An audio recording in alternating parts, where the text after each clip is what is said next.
Hello! Welcome to the Impersonal Opinion podcast, the podcast where we don't take our opinions personally. I'm Chandler Klebs, and today I'm here with Poffo, Slattery, George Ortega, Jamie Soden, WSD, and Peter Moriarty. And so today we were going to be talking a little bit about morality. And we already know that some people, I'm sure we all have stuff to say, but Jamie was the one who brought it up on Facebook earlier, and then Peter said he pulled up something that he wanted to present on this.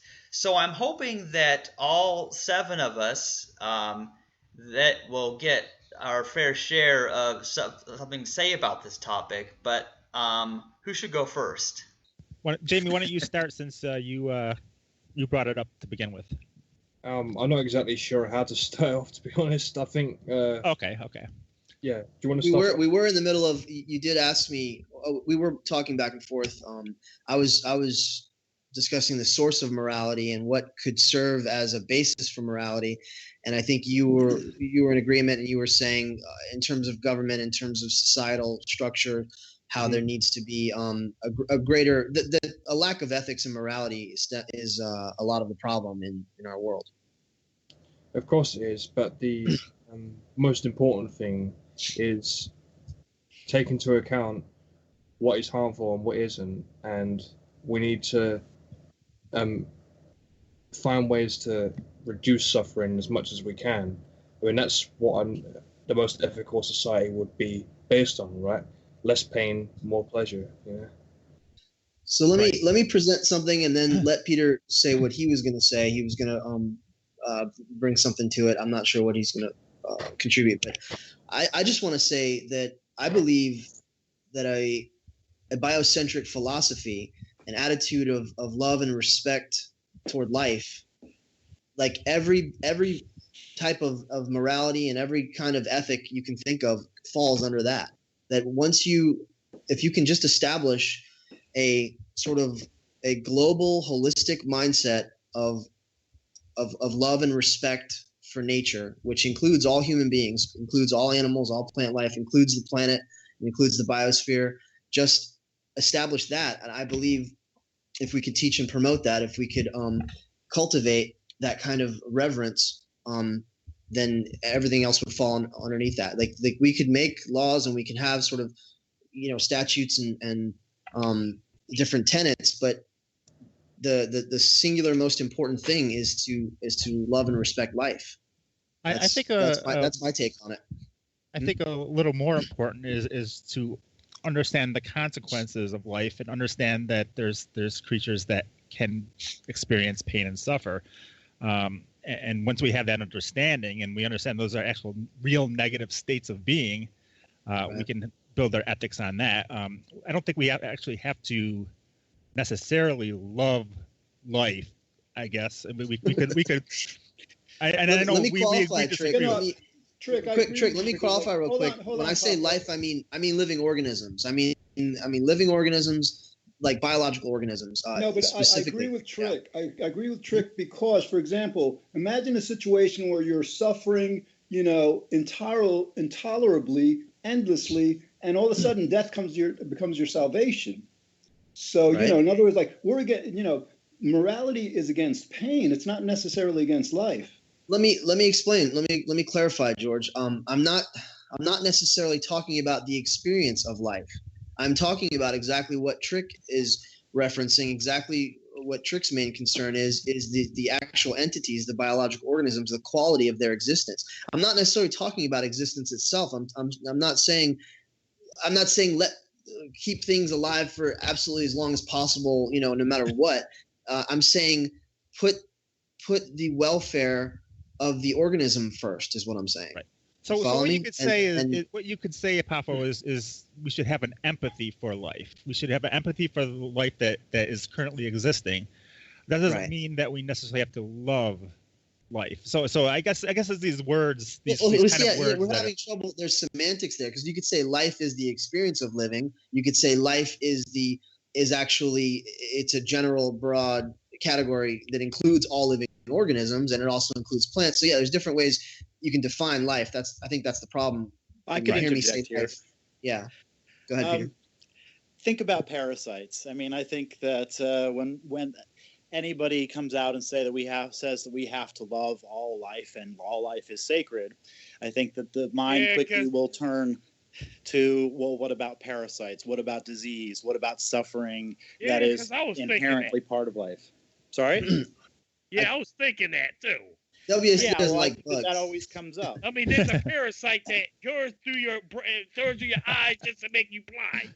I think we can all agree that common sense, let common sense be our guide, and that we need to love and respect our own life first, okay, and then let that spread out to others. The point is, I've discussed this before, that like I'm not going to allow a tapeworm, a parasite to just invade my insides, and I'm going to let him have a little home there for a while because I love and respect life. It's not like some of the Jain traditions where they sweep in front of them, or the Buddhist traditions where they sweep the ground. Let me finish my point. There's another consideration. In other words, like if we value life and we don't, for example, believe in reincarnation or an eternal soul, then that's actually valuing a minuscule aspect of reality. In other words, like if life on the planet is like, a minuscule percentage of time in the universe, then you're basically like valuing,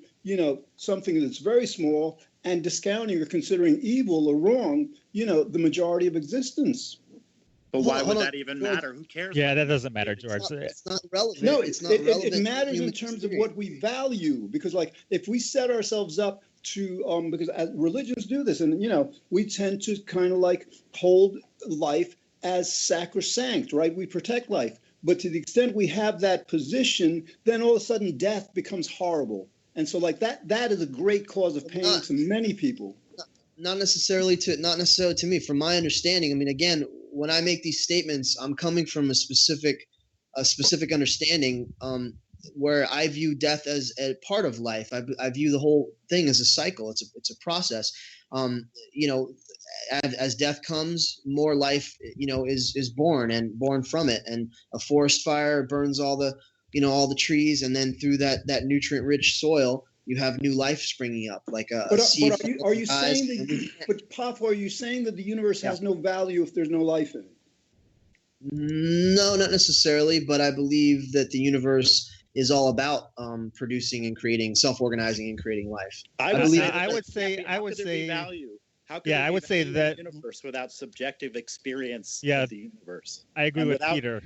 Without a life form, you cannot have subjective experience of the universe, as far as I understand, unless discarnate. That's not what I'm saying. I'm not saying that. But what I'm saying is, we have subjective experience because we are life forms. We're basically considering and evaluating and exploring the nature of not just life, the nature of reality. So in other words, we can't really present a conclusion about that of which we don't know. Let me cut to the chase here. None of us are religious fundamentalists, okay? All of us care about humanity, and we care about plants and animals, and we care about the planet, right? So all I'm saying when I say value life, a biocentric attitude, that's what it means. We all already agree on that. And all I'm saying is I don't care about plants. I don't. Trick, if it wasn't for plants, there wouldn't be animals for you to eat. There you go. So it's coming down to caring for the animals. So I'm saying plants are just as important because they feed every other organism. They feed the herbivores that the carnivores feed on. So is water. It's because of the other animals. It's not even alive. We need plants for the oxygen, dude. So yes, absolutely. So water is essential, guys. Minerals are essential. These things are inert. Right. So what we're caring for is actual life that can feel pain and suffer. And I agree, Trick. So that's where the care is, and those other factors go into our care for that specific type of life.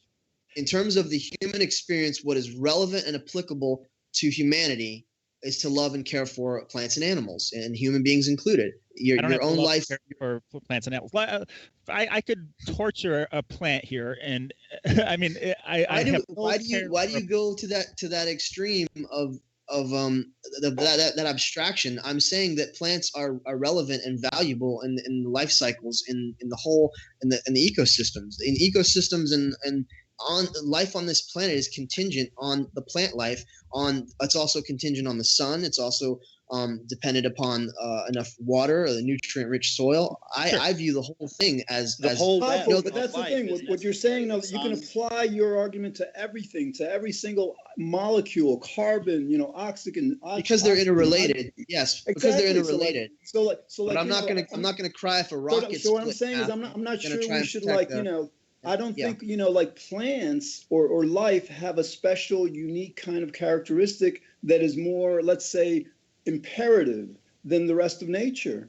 I'd like to kind of switch the direction slightly, because we're talking about the value of all the different things that exist and how they all are important to each individual, and whether they should have all universal value to us. And I don't think that's not how I see the sacredness of life. I see the sacredness of life not just in the quantity of the endless organisms. We've had the quantity of millions and uncountable trillions of organisms on Earth, even at times where there was not even anything greater than a one-celled organism. And the quantity of life, that's not the value that we're looking for. It's the quality of life itself. And therefore, Right. For example, many life forms threaten the quality of life, and therefore they are a threat to what is sacred about life, and therefore also probably deserve to die because they are dangerous to the comfort and ongoing health of the entire Sure, you could system. say cancer Right. cells, What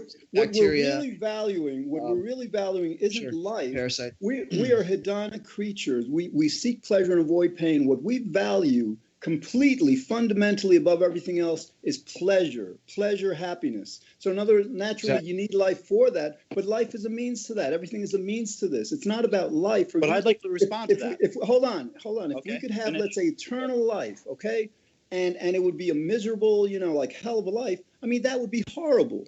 So no, it's not life that we value. It's pleasure and happiness. I don't Again, even think it's I pleasure. Let me respond to I that. wasn't quick, saying, George, Poffo, and then I'll the get you longevity. I was half saying the life form. Go ahead.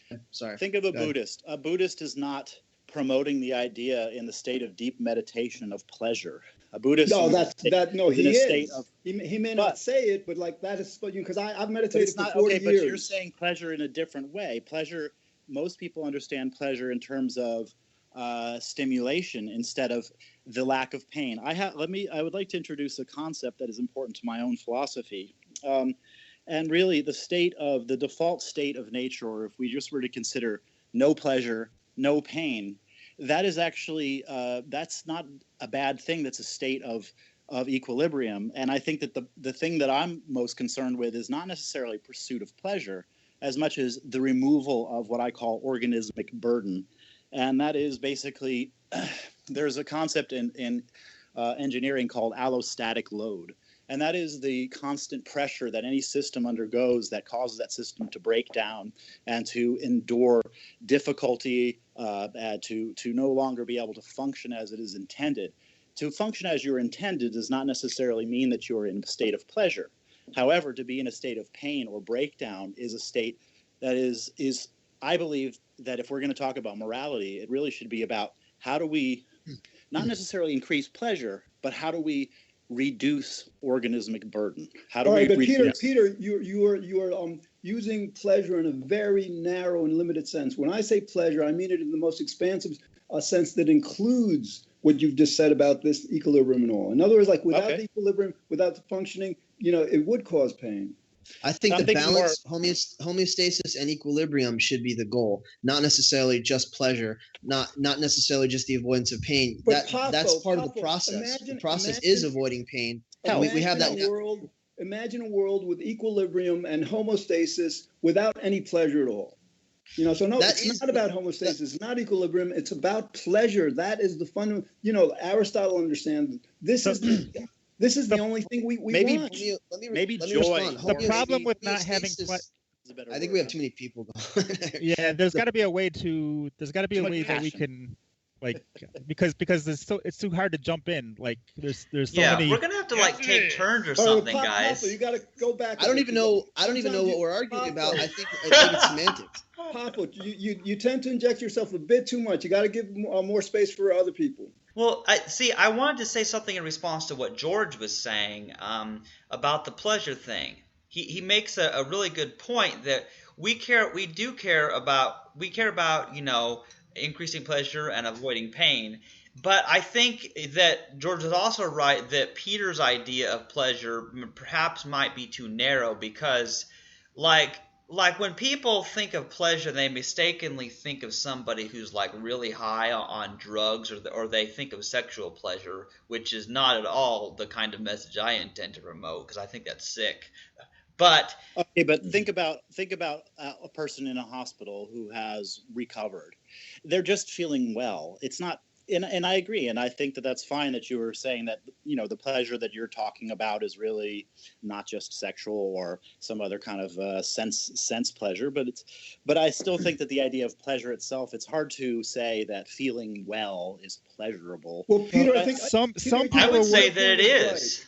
Some people would argue that most pleasures, like Schopenhauer argued that all pleasures are relief pleasures, meaning that pleasures are a relief from negative states. So when you have a pleasure, it's actually a relief from some sort of negative state, like you're hungry, you eat, you feel pleasure because you're fulfilling that need. So I think there's in some way you can say a lot of pleasures at least are relief pleasures. I think what Peter's trying to say is that we are biologically programmed not just to seek pleasure, but to avoid pain. So avoiding pain is certainly like a more desirable state than being in pain. And then there's from there you go on to graduations of more and more pleasure. Okay, so here's something. I'll go with that statement. I'd like to say one statement, and then I'll try to keep it brief, and then you guys can build on it if you like. When I say homeostasis and balance, I mean a balance of pleasure and pain. When I say homeostasis, I don't just mean all pleasure or the absence of pain. I believe that both are required in order to experience anything. So when I say homeostasis and balance, and I believe that everything should be brought back to the idea of life, that life seeks homeostasis. Homeostasis means a good balance of some pleasure and some pain. The pain keeps you moving forward. The pain keeps you, it pushes you, it drives you, it protects you, it makes you aware. And the pleasure is the experience. It's the novelty. It's the release. It's that relief from pain, like Trick was just describing. So when I say homeostasis, I need you guys to understand what I mean. Otherwise, we're having a conversation about something that I never even meant. I mean a balance of both. And gravitating and moving. Gravitating and moving towards hold on, Poffo, less pain, less and less pain, like hold on, Poffo, an incline towards less and less pain. Try to be a bit more concise. I would disagree with. That we need this homeostasis between pleasure and pain. I don't even think we need any pain whatsoever. You're saying, to drive a person, but why do we need that drive? Why is that drive necessary? I agree with Trick. I agree with Trick. In other words, right now, our biology, the biology of a lot of organisms entails pleasure and pain, but actually, in terms of the sentience, pre-decapods, pre-lobsters and all, there was life without sentience. So, conceivably, theoretically, there could possibly be life that includes just pleasure and no pain. I think it only includes mostly pain for people, things like lobsters. I mean, what else? What kind of advanced pleasure do they have other than giving nutrients to their body and staying healthy? It seems but you cut off some of its legs, and it's definitely not. It's not happy and enjoying that. Can I say? We can only speculate on that because we can't. True. I think we have. It's only speculation. Right. Well, it's like Poffo was saying in the video. You need I don't think that would be pain. If you don't have that, then how would you know to take your hand away from a fire if you didn't feel any discomfort? That's my point, and my greater point. Thank you, Jamie. And my greater point is, who gives a shit? It doesn't matter because we don't live in a world without pain right now. We live in a world with both. So we should do as much as we can to minimize pain and suffering. And it is, to me, it's a waste of time to philosophize about something that doesn't exist. But right it's now. not a waste of time when you have two different ethical theories. The one is to create some kind of balance between pain and pleasure, and the other is to remove pain. So I'm a negative utilitarian. I think our number one goal should be to remove pain and suffering, and then our secondary goal should be to increase pleasure. But I agree with you. I agree with you, but I don't necessarily agree. I think you're missing the point that I've made several times, Trick, that contrast is necessary to experience anything. It's necessary. We don't need to experience what you Poffo, you value life. You talk about contrast. You value life, right? But you have never, to your recollection, been dead. So in other words, like this idea that we need one extreme to be able to appreciate the other is I live every day. I live every day knowing that I'm going to die, so I try to make the most of my life. It's because of the temporal nature of life that Poffo, you've never experienced death. So in other words, like it's possible to experience only pleasure, just like we experience only life, and never experience death or pain. Okay, let's shift gears for a minute. Do you have that magic pill right now, George? You have that pill? Yeah. Can we do that right now? Is it possible? Hold on, guys. Is it possible? Is Chandler there? Yeah, I'm still here. I'm not sure what to do here because I know, because I just want to give you some room to talk because I feel like we're just being over. We need a conch. We're just So if you got anything to say, let's say it now, Chandler. Yeah, there's got to be a way to. There's got to be a way to move past this insane semantic thing we're having. I think I have the answer to that, or actually, it's a question. My answer is that it's irrelevant, and we should focus on what's practical and what exists. Okay, let's let Chandler talk for a second. Focus on what works. Yeah, see, here's the thing, guys, is the reality we live in is one where we do experience pleasure and pain. And obviously I think morality is to the extent where we reduce pain as much as possible and increase pleasure. But I happen to think that a person who is just well, who's not in any pain, they're just feeling well, I do call that pleasure, because I really think if you're just feeling well, and you're not in pain, then I feel like there's just a certain pleasure that just comes from feeling, okay, feeling that's sort of good, That's the balance and the equilibrium that I'm talking about. That's the equilibrium that I'm talking about. But that's not equilibrium, because that's pleasure. In other words, you're talking about, a measure of pain being good. Yeah. Question. I'm saying. Okay. Yeah. I want one more thing I want to say about that. This homeostasis. Let me just ask a question, and I guarantee that this will kind of bring some things into focus here, because I think we're all kind of losing a little focus. Say that you have the choice between being healthy but feeling pain as a normal aspect of your life, being healthy but not necessarily being in pleasure, or if you had a choice between that and actually being numbed to all pain because of you're taking medication and drugged. So you have no pain, but you have pleasure. Which one of us would choose a situation where you're drugged, where you can't feel pain because you're numb, but the pleasure that you feel is somewhat synthetic? I would choose that. Really I would choose that in a nanosecond. You would choose that over absolutely, actually being because you have to understand, we live in an extremely Peter, we live in an extremely synthetic world. You talk about natural versus natural. Look around you. Look at the light. Look at the heat. Look at the walls. What, are you kidding? This world is completely artificial. So it also depends on how much pain you're talking about. I just watched this movie called Equilibrium last night, and everybody in society has to take a drug so that they don't feel the vast range of feelings of pain and anger and hurt, but then they also don't know how to feel pleasure or love. You should watch that movie, George. You should watch that movie. Nobody's advocating for that. Nobody's advocating for not feeling. Love is, by my understanding, the highest form of pleasure, the highest form of happiness. So we're not advocating for not feeling both pleasure and pain. We're advocating for just feeling pleasure and not feeling any pain. Yeah, I would say value dichotomy, pleasure and pain is somewhat false. I think none of us are advocating for torture either. If there's a patient, right, they have to give them anesthesia if they're doing surgery on them, because otherwise pretty much. Yeah. See, here's what I would say is Poffo. Let Chandler speak for a second. Yeah, see, here's the deal. Poffo, in his idea that he presents this homeostasis or this balance between pleasure and pain. See, here's the deal. ideally, what his thought really is that if we have the right balance, then we feel good. We actually feel pleasure, is what I think he's getting at. We actually are feeling good if we are in balance, although I would also agree that there's no need to feel any pain at all. Because here's the deal. Let's say that there's just a person who's happy, their life is going fine, they experience pleasure, but they've never experienced pain. Like, I'm not going to bash them over the head with a baseball bat because I think they're out of balance and think they don't have enough pain in their life, because I think that's stupid.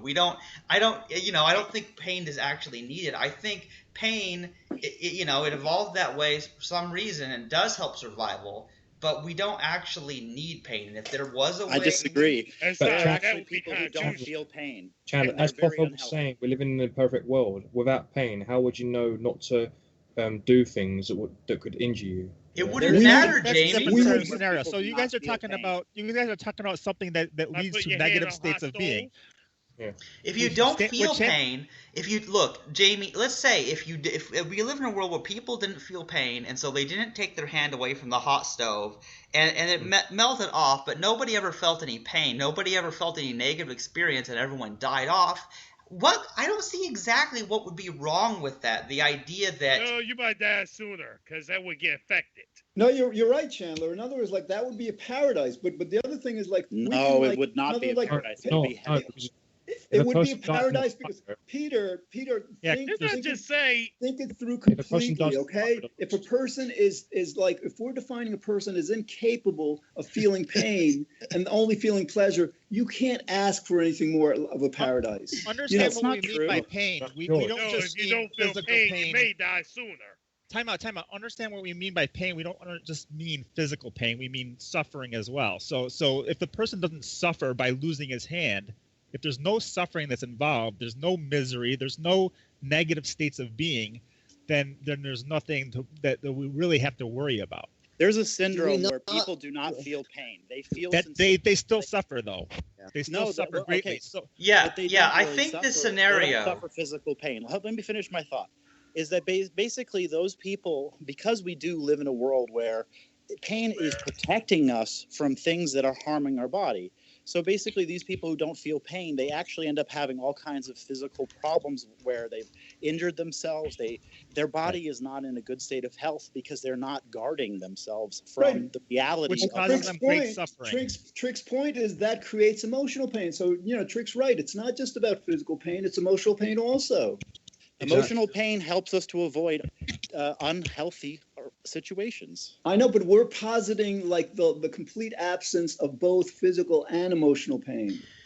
Pain is a way to gauge what it is. Like, for example, if you didn't feel pain and an object intersected your body, you're going to be dying soon. Or you need have to understand, Peter, that like at this stage in evolution, you're right. In 3-4 million years, we might have evolved a way to just like, do the same thing, take our hand off the stove with a mechanism that involves no pain at all. Okay. Yeah, Well, see, that's here's the awesome. deal. I want to plus, clarify. even if your body does die, let's imagine your body does die, but you feel no suffering, no misery, and no pain while it's happening, then it's not that big of a deal. I mean, you're posing this life, I don't know. Yeah, this I wanted to thing say about something. life that ends My with shit. point. My point is, I think that pain is a way that we can feel. It's a way to relativize what is pleasure. You cannot feel pleasure unless you understand what is pain, because I disagree. Peter, I I disagree. disagree too. We Matter of just fact, went through there's that. pleasure centers in the brain. We understand that there's different mechanisms for. I mean, there's relief pleasures, and I agree with you. There's a lot of pleasures are relief pleasures, but in the future we'll definitely be able to harness pure pleasure without the need for negative experience. One drives the next here, right? Today one drives when we have pain, and then we reduce that pain, it drives to a pleasurable state. But we can definitely get to that pleasurable state of a brain state without the need for the pain prior. Well, I think that one thing that I'm getting from this is there is a consensus that at least morality, that we are all agreeing, at least that I sense, that morality is based on a biological imperative. And it seems that at least, and that's what I would like to kind of talk about, is the sources of morality and ethics. And and basically what are the differences, because I do think about this pretty much all the time. Yeah, remember, you're right, I Peter. think it's- I Morality think is it's completely about biological, our drive to and seek pleasure and think avoid it's- pain. You know, Yeah, that's all I there is. agree. It's inseparable. The experience of pleasure and pain It's why- is required to have ethics or morality. If we didn't Yes. feel any pain or any pleasure or whatever, then yes, this discussion would not be happening. But it's also a concern over the well-being of other creatures, not just our own pleasure and pain. And So that's what. Oh, but I was just going to just say that is exactly what I want to get at, is that what is called natural morality. This actually comes directly from Darwin, and Darwin believed that all of our moral systems, which are ethics, because they're moral systems, are derived from the natural morality that occurs from the needs of organisms to not only survive but to prosper, and that is part of our evolution. That is the evolutionary imperative to be prosperous, is to treat each other well. That's also connected to Peter Kropotkin, who he posited that Darwin was very much concerned more with the mutual aid component of nature, and how organisms within any system are actually more inclined to help, not each other directly, but they're more or less, they're more concerned with the prosperity of the system, or not consciously, of course, but they're involved in a process of overcoming difficulties and obstacles by working together in any way they can. Sometimes, nature is forced to consume itself, not sometimes, always. But at the same time, we also see that organisms are engaged in a process of more or less trying to amplify all systems that produce prosperity. And Peter, we experience that as human beings. In other words, the purpose of civilization is to basically maximize our pleasure. We have discovered through several thousand years that when we work together, we can achieve better individual, greater happiness than if we were just competing with each other. So absolutely, it makes a lot of sense. But ultimately, again, the goal of that even also is, it's like, for example, like there's no fundamental true altruism. Like, you're a compassionate, wonderful person because you're basically like satisfying your conscience. So it all boils down to the individual's like drive for pleasure and avoiding pain.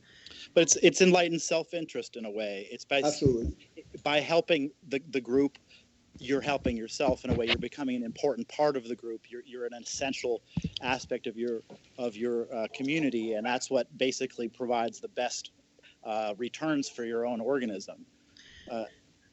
Yeah, absolutely. I agree with what George was saying there exactly. When a person satisfies their conscience, whatever, by doing what they feel is the right or moral thing to do, they are deriving pleasure from that. And so in that sense, there's no true altruism. Although to the people who are being helped by the good things that person does, they don't care. It looks like altruism. Another illusion. I would only posit, there's if instinctual I could leave altruism one as well. If I could leave one resonating idea here, is that not that I disagree with anybody in essence, it's that I would separate it between pain and health, not pleasure. I just feel that the idea of health is not sufficiently explored as the real motivator, as opposed to pleasure, which I know that you're saying that pleasure is sort of synonymous with health. I think it's not just semantics. I think it's important. If I mean, health leads to pleasure, right? That's why health is important. Yes. Well, why else would it be important then? Why would we care about health unless it was what leads to because it's an pleasurable states? It's an because you're in a state of being that doesn't require pleasure per se. It just requires lack of distraction from your natural state of just being and living. If there was no negative experience towards being unhealthy, then why would we even need to care about that? I guess. Well, in many religions, they say that when you take pain away, that what is left is bliss, as opposed to pleasure. And I think that those are two different concepts. Bliss is a state of beatitude or something that exists. It's your state of being free of all kinds of pain. No, I would disagree with that, Peter. Yeah, bliss is basically pleasure. Perfect pleasure. Yeah. Okay, that's perfect pleasure, bliss, same kind of thing. I feel like we Can I need make to. a statement? Because I don't want to be too Go ahead, Chandler. You're kind of cutting out, Poffo. Yeah, what I wanted to say is we need to Chandler? find a way for us to all take turns saying 1 or 2 minute statements, so we're not interrupting each other. Okay. I just don't know how to do it. How we? Yeah, I know. We don't. Maybe have we like could just go down the list. hard. Go down the list and just hard. see what each person's opinion is, and We if they don't don't know have one, who's- go to the next. Yeah. There's no way to know who's going to start talking, and then we end up talking at the same time. That's a problem. True. Yeah. No, There's got to be a nobody's way talking. to set this up. We're definitely going to have to work on this for our podcast in general. We can this can evolve naturally because I've been making because Poffo, I mean, I appreciate what you say, right? But you tend to go on a lot, right? So I've been making a concerted effort now to kind of like try to cut you off to give other people a chance and all. So like this process will bring us to naturally an equilibrium, whatever that will be agreeable to everyone. I'm also not used to doing the podcast with 7 people, 6 other people. You're It's usually cutting out with 2 or again. 3, so that's part of it. But I said I'm also not used to doing the podcast with I 3. think So, And this is the whole point. I can sit back like I've been doing and just let you guys talk. We're all trying to. I don't have a problem doing that at all. It's just I think that it's almost futile to argue over semantics when I'm agreeing. If I could, and I don't want to carry it on too long, but George, there is a significant reason why you want to make. You got to get closer Hey, to your Wi-Fi signal. Hey, Poffo, for some reason you keep Can you hear cutting me, out. guys? We can't even hear you. Poffo, come back in. Go out of the call and come back in. Yeah, his audio is cutting out terribly, but I know part of what he was trying to say is he's not used to doing this with 7 people, and this is a little bit difficult because, guys, we have this problem. If 7 people can't have a discussion and come to an agreement, then how do 7 billion people do it? This is the greatest struggle of all time. 7 billion people don't necessarily try to all come to one conversation. Yeah, that would be even worse if they were all on one big Skype call. Can you imagine? How in the hell would that work? It's not possible. That server would explode. Exactly. Yeah, But if it could have it, right? I have an idea. Talk to 1 million people at once. You just wouldn't get a word. Chandler, maybe we could go through each person and just kind of like give a little bit of a perspective on where they're coming from and their idea of morality and which thinkers. I have I could go down a list of say 5 different people that really influence my thinking about morality, and we could just kind of all say, let everybody know where we're coming from one by one. Yeah, that sounds like a really good idea as long as we can figure out an order of people to do it in. Alphabetical. I don't know. I'll start. I'll just say the people that I brought up Darwin, of course, and I don't think that most people assume that Darwin was much of getting into morality, but he really did discuss it, and there's an excellent Wikipedia article. And then connected to him is Peter Kropotkin, who I don't know if many people have heard of him, but his views on mutual aid were very much, he was trying to approach the idea of morality as not that life during primitive era was all just brutish and short. And, he basically, his approach was that life was often evolutionarily trying to support a moral, there's a kind of morality to that, to everything that's happening in evolution, because it's seeking for the most robust, it's not just survival, it's prosperity. And then going from there, I would just say that Nietzsche spoke very, very succinctly about the difference between what is natural morality, or he called it the Heron morale, or the morality of the aristocrats, versus another morality that is, which he called Herden morale. And the Herden morale represented people who were in basically not the aristocrats, not in power. They were the people who were the masses who were being trampled. And so they had to create an alternative morality that wasn't just the dog eat dog natural morality. It was a morality that upheld the value of the weak and of the suffering. And that's where I believe that ethics and human morality comes to deal with the natural state, which is it's an undifferentiated competition / yes, there's cooperation, but it's when we actually start adopting ethical systems to counteract that natural system that we start to really it becomes a battle between the Heron and the Herden morale. And I think that both of those sides of the moral question need to be upheld. It's not just the strength of the strong, and it's not just the masses coming together to say, we need to have rights as well. Both of those sides need to be kept at a place of strength. And that's where I'm coming from, is those three main sources, Kropotkin, Darwin, and Nietzsche. I think that they had a lot to say on this subject, and that's me. So going on to the next person. All right, let me go. Basically, morality to me is all about seeking pleasure and avoiding pain, and I for a civilization, it's basically the utilitarian idea of the greatest pleasure for the greatest number, which includes the least pain for the greatest number also. These two concepts of like seeking pleasure and avoiding pain are not mutually exclusive. They're part of the same, strategy to maximize pleasure. And the challenge of morality isn't like to understand what morality is. The challenge of morality is to understand what is moral and what isn't. In other words, is it moral to, let's say, create a complete paradise for every living being in the universe eternally at the expense of one being suffering eternally, So that's an extreme case, but basically the challenge of morality is to determine what leads to the greatest pleasure for both individuals and society. Let me respond to that, and just because it's brought up something that I think is pretty important. There's a phrase, and I forget where it comes from, and it says basically that morality for the wolf is chaos for the sheep, or it's something of that nature. And we live in a world where we have predators and we have not predators.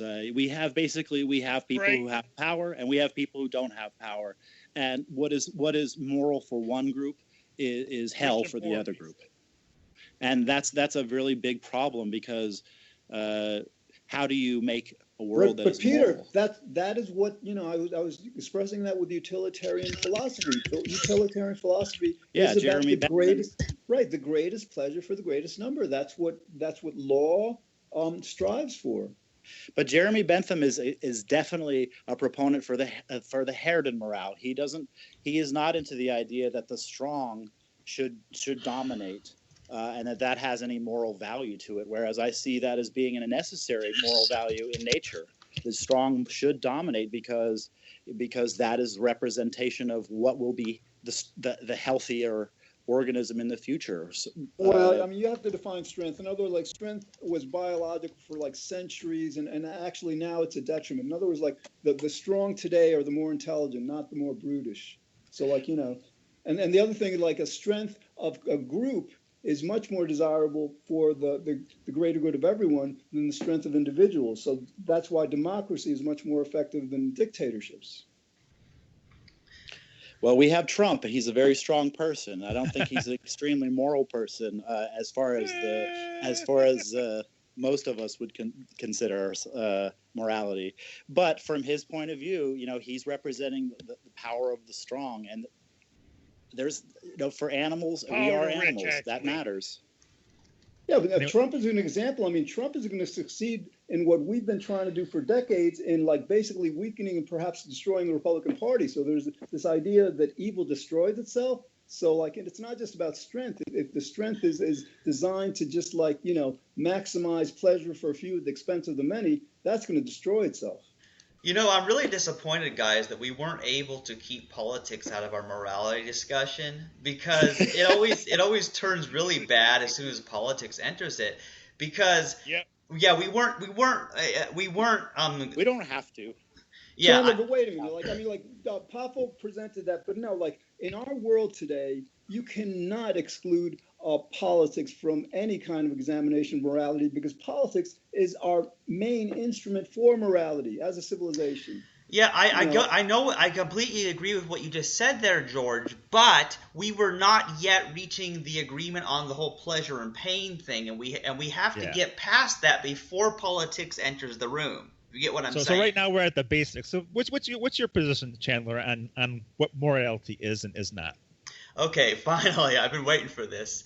Yeah, basically, it becomes clear when you look at morality, it becomes clear that it has to be dependent upon the notions of pleasure and pain. That obviously it's true, just by observation, that we all seek pleasure and avoid pain, and George is totally right on this point. And I think the issue about morality and why there is a debate about morality or ethics is because it becomes a system of moral math where there's a difference between the pleasure and the pain. So obviously something would be entirely good if it caused pleasure to one or more sentient life forms but caused zero pain to anything else. Obviously, there are such examples of that, things that are completely good that don't actually hurt anyone else. And then there are also things on the opposite end that just cause complete pain to one or more individuals, but don't cause any pleasure to anyone. So say you get struck by lightning or whatever, just some example, some natural disaster that caused you a bunch of pain and kills you, but no one experiences pleasure from it. That's completely bad. And so, guys, basically there are good and bad experiences, and I agree with George and Trick on that. And morality is basically the mess of math between pleasure and pain. There is an actual sort of way of looking at it, and of course it's a struggle because most things that happen are not complete pleasure and they're not complete pain. There are examples of those, but usually what causes one person pleasure will cause someone else pain and vice versa. And so what George said about morality being a way to seek, the greatest pleasure for the most amount of people and the least amount of pain for the least amount of people, basically that is what all of us, I believe that all of us, even though we have semantic differences, we all want that. That is the goal that we have in mind with morality. Well, I would like to say, we were talking about utilitarianism. Jeremy Bentham, I think he's very misunderstood. I think that he was a very good man, and he had a lot, just like you guys have a lot of positive desire to see this equation manifest in the world in a system that actually helps the most. But I think that we can probably agree that utilitarianism is a failure in many ways. By doing this, we've broken it down to the lowest common denominator of what it is that gives the most supposed pleasure, and a lot of times it's about kind of homogenizing everything and taking away the opportunity to experience. How do I explain this? As we know, utilitarianism is not exactly giving everybody the most pleasure. It reminds me of a Brave New World, or where they're trying to basically set up a system where nobody can feel the wide variety of human experience, because we've narrowed down the question of pleasure and pain. And all of these books, for example, they just cause pain. I think that it's very dangerous to try to implement this utilitarianism. And we see Peter, that it's more dangerous to try to do without it, because try to do without it, and people are like advocating for the wonders and the goodness of Hold on. Peter, when you say it's more dangerous, what do you mean by it's more dangerous? Me? Yeah. What do you mean by it's more dangerous? You're saying it's more dangerous. I agree that we need to implement the notion of what serves the best good overall, that utilitarianism is good, but it has to be offset by what is irregular and what doesn't fit Okay. the plan.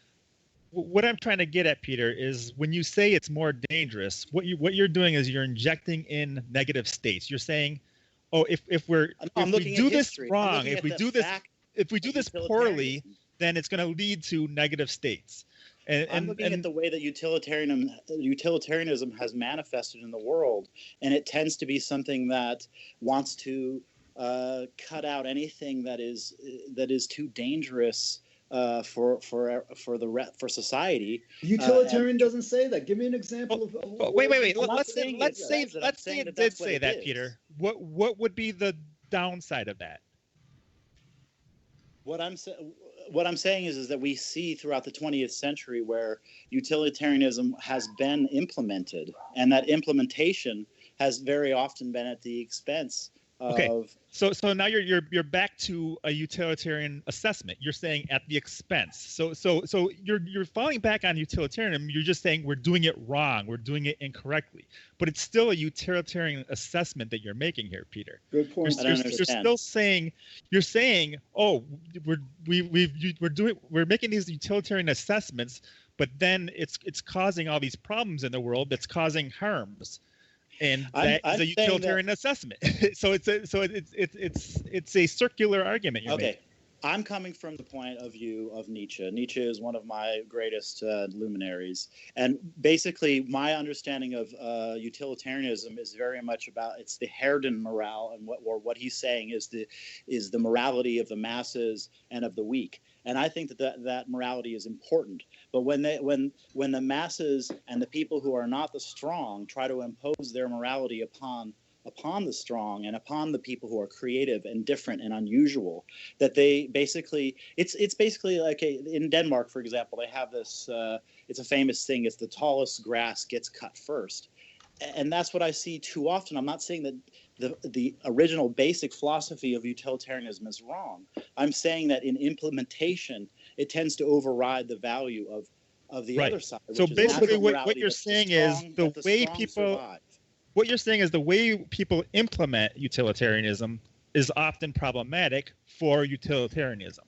So basically, the implementation causes negative states, and therefore the utilitarian fails because it doesn't produce the positive states that it's supposed to.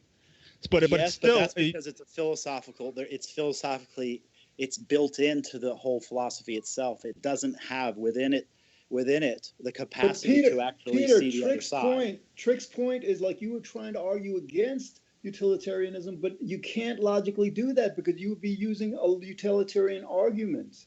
That's not true. I am saying that, like Nietzsche, I'm going to take a Nietzschean stance here, is that when we try to apply that type of morality, that what we end up seeing is that the aberrant elements of nature, the strong, the potent, who would use and exploit the rest of society. In other words, I understand. Give an example. That force, give an example. People, like you're talking the abstract. I'm talking an about example of utilitarianism that has failed. I'm talking about the top feeders in the world. So you're talking about totalitarianism, not utilitarianism. Exactly. Totalitarianism and things like that. Yeah, they create negative states. But there's implementation methods for utilitarianism that can assess those type of problematic things, and we can try to avoid them, right? So I don't understand. But they don't. Well, you're generalizing. We've made a lot of progress. The world is a lot more fair. In other words, there's over 7 billion people on the planet, and there's relatively little poverty compared to people who are well off. 200-300 years ago, you couldn't say that. I'm only speaking for balance. I say in the world we have sheep and we have wolves. And I think that we have to basically look out for the utilitarian needs of the wolves, and we have to look out for the utilitarian needs of the sheep. And if you don't look out for the wolves, they will die out, and the sheep will end up becoming very unhealthy because they don't have wolves to help. The whole purpose of law. How do wolves help sheep? Yeah, I don't know what you're talking about. I know that seems absurd, but it is actually true. The whole purpose of law is to exterminate the wolves. The whole purpose of law is to condition wolf behavior out of human civilization. That's what I'm saying. And that's I good. think that's extremely good. No, it isn't, because look at Yellowstone Park, where they took all the wolves out, and what ended up happening was all the deer ate up all of the vegetation, and it ruined the rivers, and it ruined everything. That's a bad example. No, that's it's a wonderful example. Yeah. It's a bad pro- example if you were a deer talking being eaten metaphor. alive by a wolf. Then it's a bad Can example. I speak? Can I speak? I've been quiet for a while. Go ahead, Um, Poffo. Didn't even know you were What here. about- Actually, Poffo, we're taking turns. I've been here the whole time. With our moral theory. So, what is your specific moral theory, Poffo?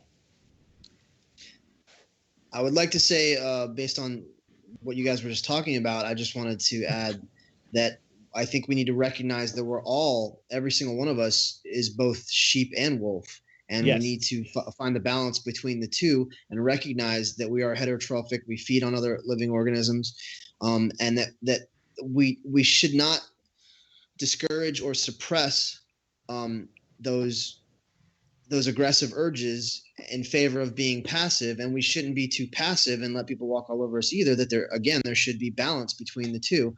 So are you I just advocating for bullying? In other words, like you're saying bullying, oh yeah, it's all right for people to bully each other. George, look me in the eye if you can through cyberspace and ask me if I'm advocating for bullying. Well, what do you think- mean? What do you mean by wolf? I don't Do you understand think this that? whole Do you wolf think theory. that? Do you think that me as a person would advocate to discriminate, to belittle, to demean someone else for any reason? Nobody thinks that, Poffo. Papa, Don't what get- I was basically like presenting your case in a Yeah, 'cause specific it's such a vile example. act, isn't it, In other words, like to if you're down on promoting others. this like acceptance of your wolf behavior, you're promoting bullyism. That's No, that's I'm not accepting. true.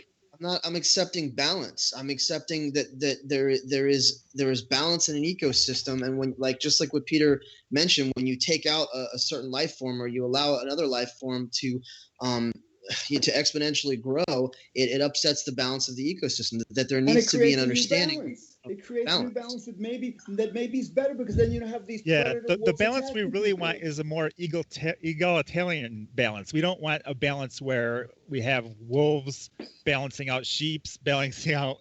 We don't. That's a we metaphor. don't- I agree. I agree. Well, you know what I agree, mean. Chick. You know what I mean. I didn't think we were talking about real wolves. Actually, as I'm talking about it, I'm also using it as a metaphor. I said that we need to find balance between the sheep and the wolves within all of us. So I'm speaking in metaphorically. I get what Maybe Poffo is wolf saying, is guys. not your choice. Guys, Maybe I a think lion excuse me, a guys, lion but is your I choice. think that what Poffo may mean to say is that at times we behave like sheep and we behave like wolves. We have those good and bad elements within all of us, and I think that's an important thing to recognize. So Yeah. That's what I'm Okay, saying. my that response is this. every one of us is. As long as we demons and recognize one is angels. good and one is bad. I mean, If we try to make lions and wolves and other powerful, dangerous creatures, if we try to tame them and we try to domesticate all of them, and so that we want to let's make the lions and the wolves and all the other predators egalitarian. Look, I am all for egalitarianism. That's what I promote all the time. But at the same time, we have to look at nature and look at what creates the robust vibrancy of natural systems. And if we domesticate everything, and if we make sure everybody's following rules and make sure that nobody's getting out of line and nobody's having a chance to compete, if we take away competition, and that's my thing, is I think egalitarianism is absolutely necessary. But when you take out competition, the whole species, the entire world begins to atrophy.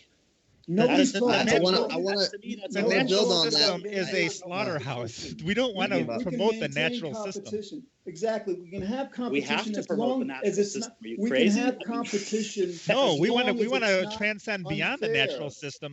We want to move Basically, if outside of we the have natural system. competition Okay, well, that is unfair, I just- and then that has people, for example, you have billionaires buying politics. That's unfair competition. So it's not competition that is the problem. The problem is the immoral use of competition. Yes. I agree with. That I was agree. trying to say. I agree with both Trick and Peter.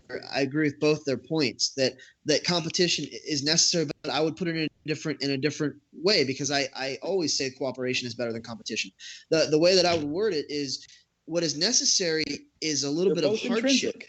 Hardship and the struggle is what makes you strong. That's how bodybuilders. That's how your muscles grow. If you don't have a mountain to climb, you atrophy and you become weak. There needs to be challenges. There We needs to shouldn't be require we shouldn't require to be strong. We shouldn't need to be strong. We shouldn't have something that we're concerned about that we need to be strong over. Exactly. You're missing my point. You're missing my Then point. you and I have think no you're thinking- athletes. You have you're nobody who becomes generalizing. a great dancer. You have nobody who becomes amazing This- and greater than all of the rest of us. People would I still agree. dance.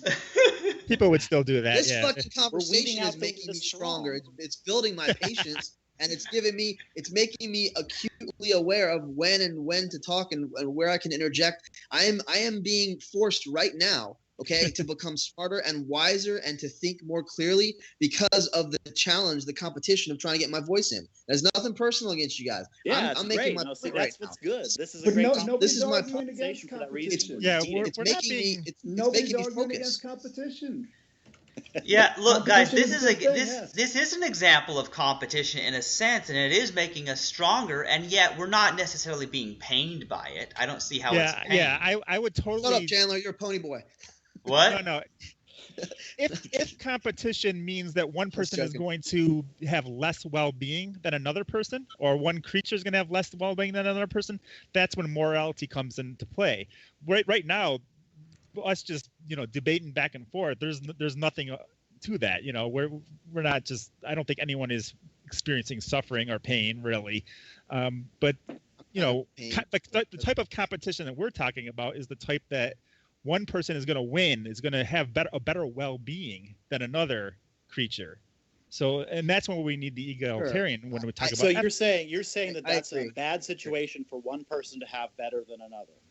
I'm saying as we want to try to be as egalitarian as possible. We want to try to distribute well-being as much as possible.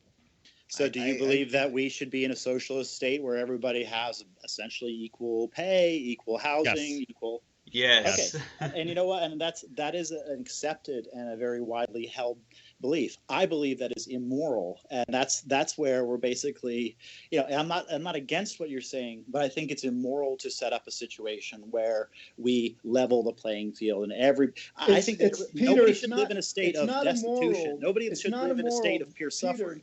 It's not immoral because the current economic system is founded upon oppression, slavery, extermination of the Native Americans. The current balance of power and wealth is extremely immoral because it was founded on immorality. So in other words, to equal that out through an equal distribution is correcting a wrong that's been long-standing for millennia. And also we got to look at this logically. We go into the free will debate a lot, and we understand that no creature or no person is really more or less deserving than another creature or person. And there's no way to logically conclude a desert type of sense that makes sense. So when I know about that.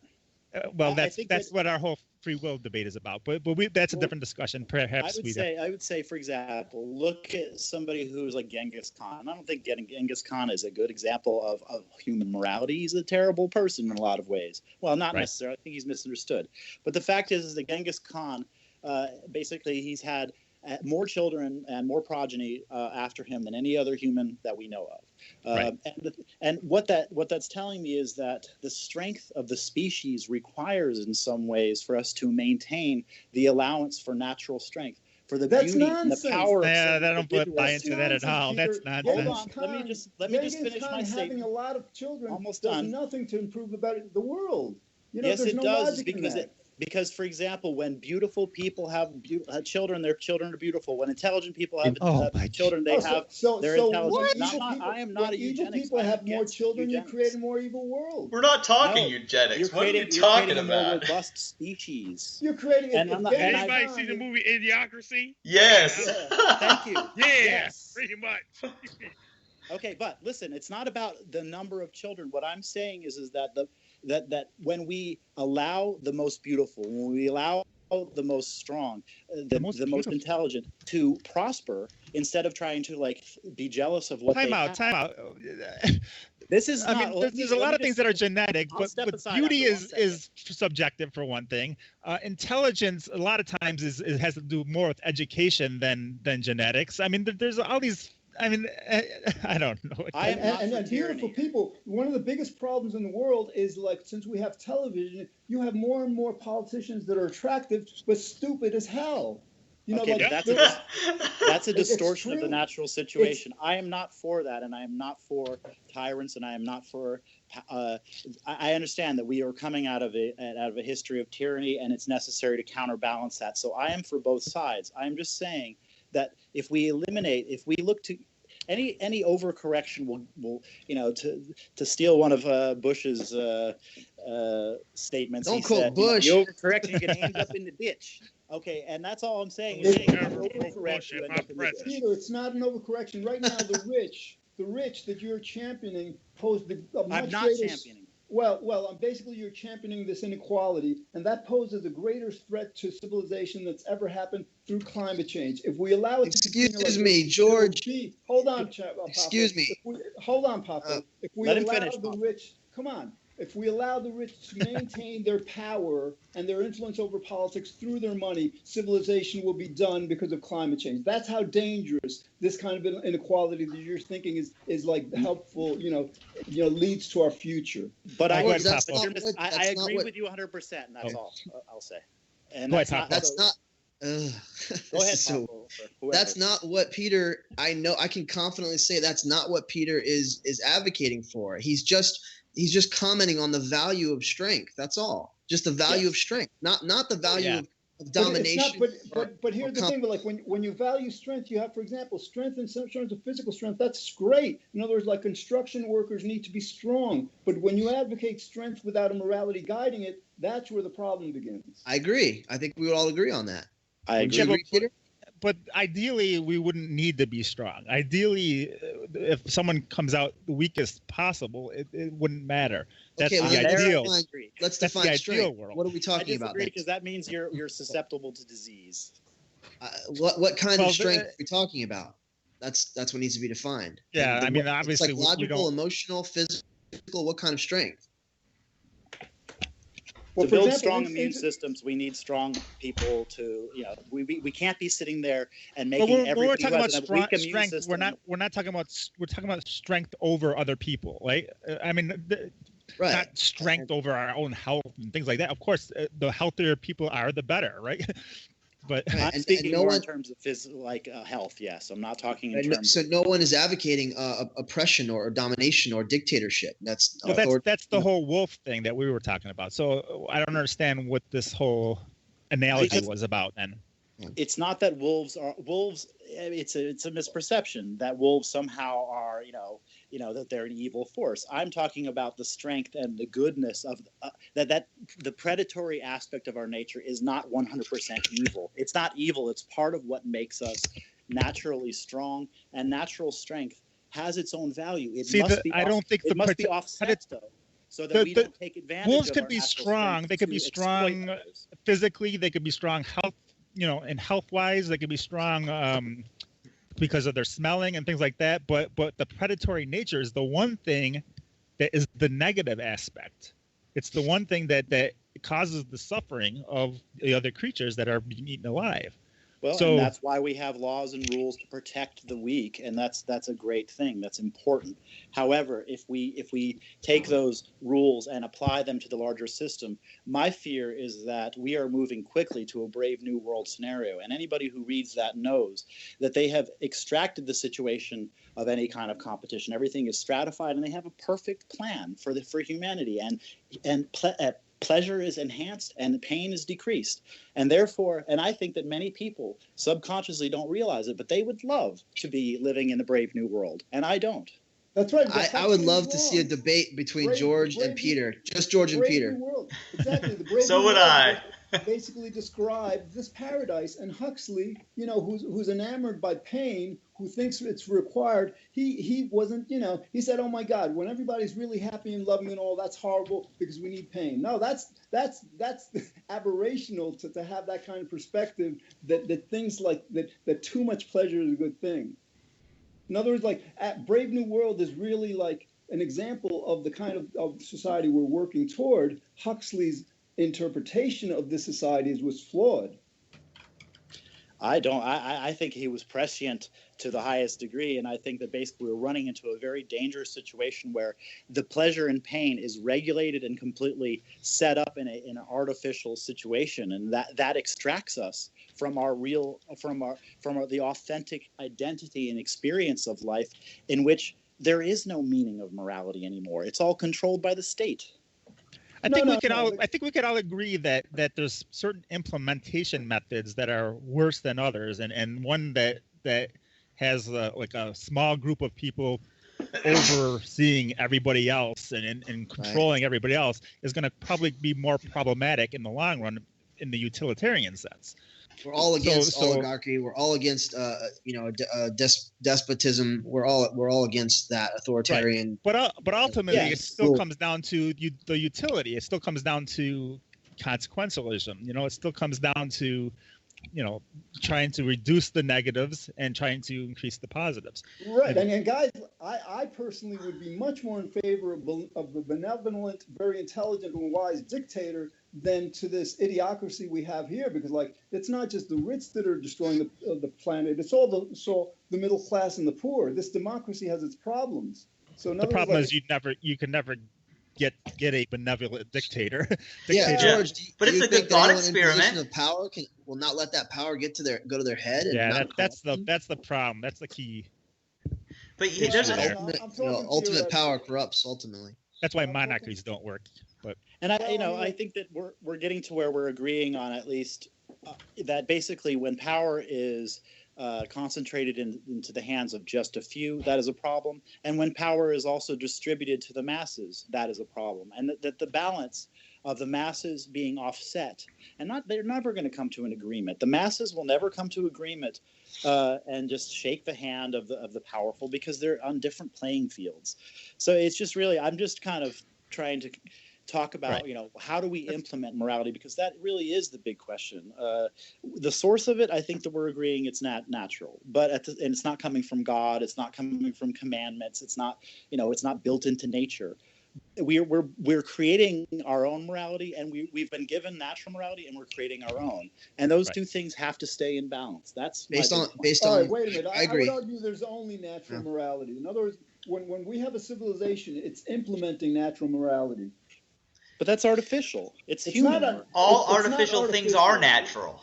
Look around you. Look at your room. Look, everything around you is artificial. This is a quote-unquote artificial world that is constructed from natural materials. What about if I walk in the forest? Is the morality that's going on in the forest is artificial? No. What morality in the forest? There's a big morality in the forest. Let me explain something that's going on in the forest. There's natural egalitarianism, because you don't see squirrels hoarding all of the nuts in the top of the forest. You don't see one species completely dominating. If they do that, it destroys their own species. I feed squirrels every day. We have these squirrels that come to our house. We have like a deck, and I throw peanuts out there, and there's these squirrels that chase the other squirrels away to hoard all of the peanuts. When animals are fed, when animals are well fed, ducks, geese, they end up becoming more competitive. They end up becoming greedy. They end up, the geese that they puff their feathers up and they try to get in the front, and they dominate. They peck at everybody else. When it's a strange thing, because Jamie, you could comment on this. When natural resources, when there is an abundance of provision, it can do one or two things. It can make species more docile and coexist, or it can actually create more competition and more greed. And you can see human qualities, human characteristics in domesticated animals or even in wild animals when they're overfed. Yeah. At best, in the animal kingdom, you have especially in chimpanzees and things like that, you have some type of empathy that happens. You could tell that there are certain animals have empathy basically for someone in their group or tribe and things like that. But that's the closest thing you have to morality in the wild. Otherwise, it's just a tooth and claw, morality is slaughterhouse basically. It's an emergent property of life. It's emerging, and it's most clearly defined and established in us. Right. I think if you look at natural morality, it really does come down to the individual, and that the individual will help the group so long as that comes back to help itself. But ultimately, that in nature, each individual is seeking to enhance its own options. And if it is helping its own like family and so forth, that's part of its own genetic. You could say, like Dawkins would say, that's the selfish gene working there. And I definitely think we're coming from a place of the selfish gene. And yeah, I mean, they don't really seek to do that. They just do it, and the ones that do it are the ones that survive, and the ones that don't do it are the ones that don't survive. And obviously, the ones that survive will have that specific inclination, basically. So the instinct, so those genes are passed on. Self-preservation, absolutely. But it's not. Yeah, I mean, it's just a causal process because one of them actually doesn't survive to procreate. So well, and what I see is as artificial is when we start creating these systems that are intended to induce morality, not for self-preservation only, but for preservation of larger systems that we may not have much personal investment in at all, although we hope to be. But I do think that basically we superimpose onto our natural selfishness a kind of this egalitarianism in human. And I say, in other words, I think that it exists as a kernel or as a basis. It exists. It starts in nature, but we have to expand it among ourselves. And that all I'm saying is that as we implement egalitarianism, that we don't allow it to completely override some of that natural selfishness that actually was the source of egalitarianism in the first place. So you guys remember that Star Trek episode? To begin with, that was Trick's argument to begin with. If you're trying to counter or oppose utilitarianism, you're doing it on utilitarian grounds. Do you guys remember that Star Trek episode ultimately you can't escape that the greatest morality is what provides the greatest pleasure and the least pain for the greatest number. You can't. Right, but that is often a very difficult, a tricky question, because a lot of times the greatest number will think that they don't care that it's strengthening them. They don't want something that's going to make them uncomfortable, and a lot of times they don't really know what's best for themselves. But that's not an argument against utilitarianism. That's an argument against lack of intelligence. But utilitarianism tends to be it is the opposing view to Nietzsche. You're talking in generalities. Give an example of how this danger and harm that you see in utilitarianism. The public school system is a perfect example. What are you kidding? Is that they try to extract from the public school system everything that's going to create too many questions, too much strife, too much. We're basically trying to control what it is that people are thinking. Peter, you're not arguing against public education. You're arguing against the bad implementation of public education, and nobody would disagree with you on that. We have a long ways to go. But that's not a utilitarian. I don't know why you. A utilitarian argument would be one that looks at all the factors. So if there's a factor that accounts for a problem with the education system, a problem that causes more harm in the long run, utilitarians are going to look at that and say, we have to account for that fact in our utilitarian assessment. I have an example, because we were talking about competition. You want an example. What if you had a sports league where, everybody played, but at the end, nobody was a winner. Nobody was a loser. Nobody went home sad. Everybody got a prize. And in the end, there was never somebody who was crowned. There was never a team that won the millions of dollars and all the acclaim. And, because it would make everybody else sad if one group had all the laurels and everybody else went home. And that's what I see as the fault of utilitarianism. Well, wait a minute. I think that's a great system. Peter, if that worked, what would be wrong with it? Because basically it completely robs us of the desire to excel. But the only reason we want to excel is to be happier. So if we can be happier without needing to excel, that's even better. But if we didn't have the psychological state that says, oh, we have to be number one, we have to win. Oh, it makes us feel good to win instead of it makes us feel good to be part of the group.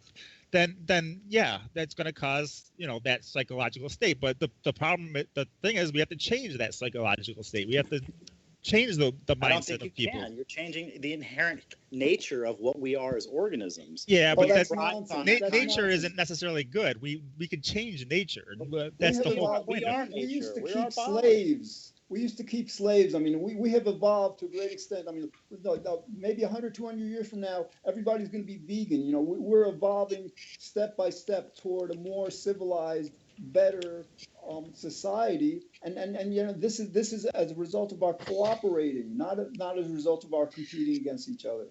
Do you guys remember the Star Trek episode? I've been trying to say this for like a half hour now. The Star Trek episode where they were going to the final frontier, and they thought that they had actually encountered God. They thought that they encountered the creator of the universe. And you remember this? It wasn't an episode. It was the film. It was a film. It was a movie. And it was the movie with Final Spock Frontier. and yeah.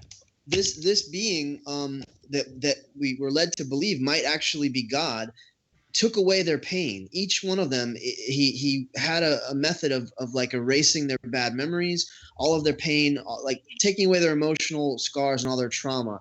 And in the end, they found out this wasn't actually God. It was just another alien species, like some kind of this, like an entity that was imprisoned there on that planet.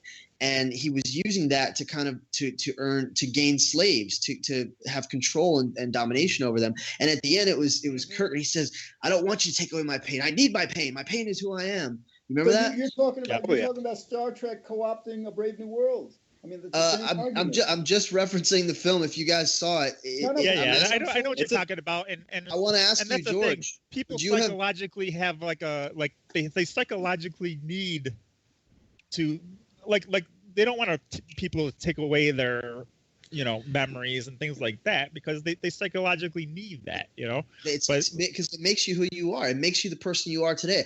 I'm the first one to say I can't stand some of my memories. I can't stand some of the things that have happened to me, the things that have happened to other people. And I wish I could take away all that pain. But I have to be honest. All of that is what has made me who I am. It's what's made me an empathetic Anybody person. watching Westworld? The fact that some good things come out of pain doesn't mean that pain is a good thing. So you got to understand the distinction here. Trick, I agree. It's not a good thing, but it's what nature has used to actually develop us. But that doesn't mean the natural processes are good processes. The natural processes are a bad way to go about getting to, like, if we can get to that same psychological state, the exact same one, without really having to endure the negative, then that would be better. It would George, be Trick, better. would you have let that alien take away your pain? Would you have let absolutely. If the end result is that everybody lives in bliss, absolutely. They were. Remember the other officers? They were like, you haven't experienced, you don't know what it's like. It's so peaceful, it's so blissful. This sounds just like the Borg. This sounds just what's like wrong with that? What's wrong with the Borg? Faculty. Remember the movie Faculty? Just like Faculty. Actually, I kind of watch the ones with the Borg now, and I'm thinking, the Borg isn't that bad. But so let's get a show of hands. Let's get a show of hands. Who wants to be part of the Borg, a part of the faculty? Remember faculty, the aliens, and then they all become like the same.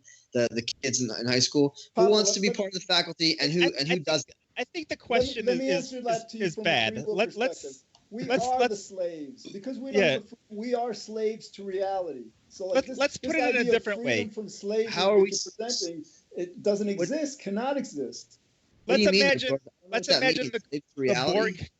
Hold on. You're talking about one person at a time. This being took their freedom. We have no freedom. We are completely enslaved to causality. So, like, this gift that this guy was saying that he denied them up. They never had it to begin with. Okay. Go ahead, Trick. I know Trick wanted to ask. Let's imagine that the Borg, the Borg can come onto our planet and it can